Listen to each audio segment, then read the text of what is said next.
como você disse, Alex, de fato, o pior jogo do Palmeiras nessa sequência. E mesmo com esse pior jogo, conseguiu um empate contra o Atlético Goianiense fora de casa. O Atlético, que a gente sabe, está lutando para não cair, né?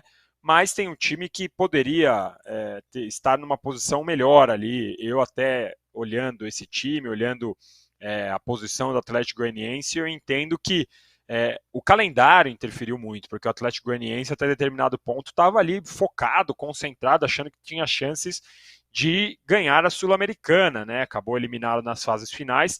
E do Brasileirão a gente sabe que não tem perdão, né?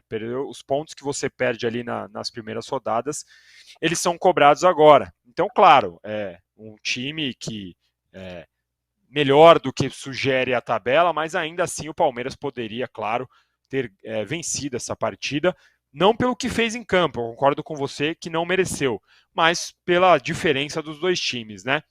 Eu notei um Palmeiras um pouco desatento, um pouco sem concentração, tanto que o Palmeiras teve alguns erros que a gente não está acostumado a ver. Teve aquela bola do Wellington Rato cara a cara com o Everton, o próprio gol do Atlético Goianiense surgiu de um jogador completamente livre nas costas ali do Piquerez e do Dudu, coisa que a gente normalmente não vê. Então sim, deu para ver que o Palmeiras não jogou bem, não mereceu vencer, mas ainda assim somou um ponto.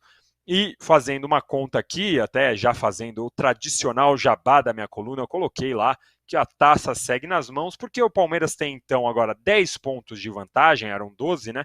Cai para 10.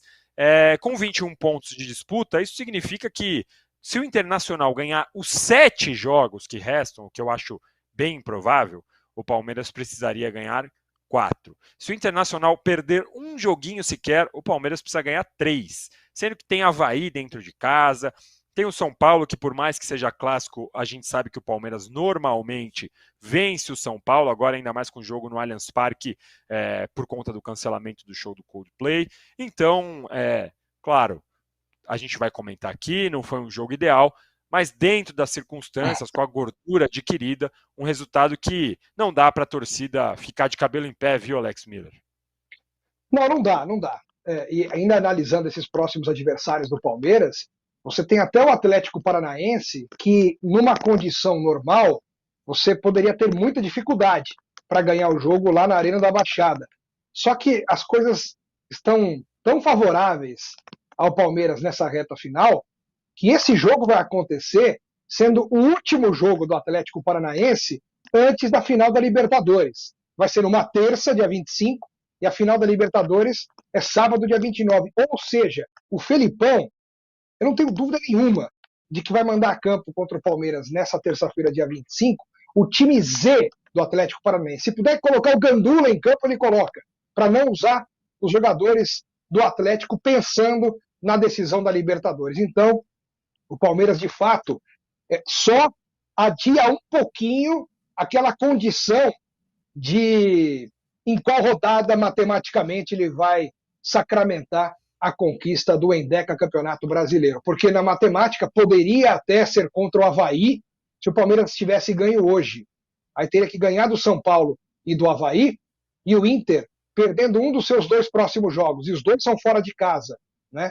Contra o Botafogo e o Curitiba. E o Corinthians empatando um só jogo, né? O Corinthians que pega o Goiás e o Santos fora de casa também, o Palmeiras poderia matematicamente ser campeão contra o Avaí. Como não ganhou hoje, isso pode acontecer, por exemplo, contra o próprio Atlético Paranaense, caso o Palmeiras vença os seus 2 próximos jogos e o Inter dê uma tropeçada e o Corinthians um empatezinho. Então, assim, as coisas estão muito à feição do Palmeiras. Está tudo muito tranquilo para o Palmeiras administrar. Porque não faltam 17 rodadas, faltam 7, com uma diferença de 10. Nunca na história houve uma reviravolta numa condição como essa. Ainda mais com o Palmeiras tendo, no cômputo geral, uma campanha muito segura, muito sólida, de só 2 derrotas, de não ter perdido nenhum jogo fora de casa. Né?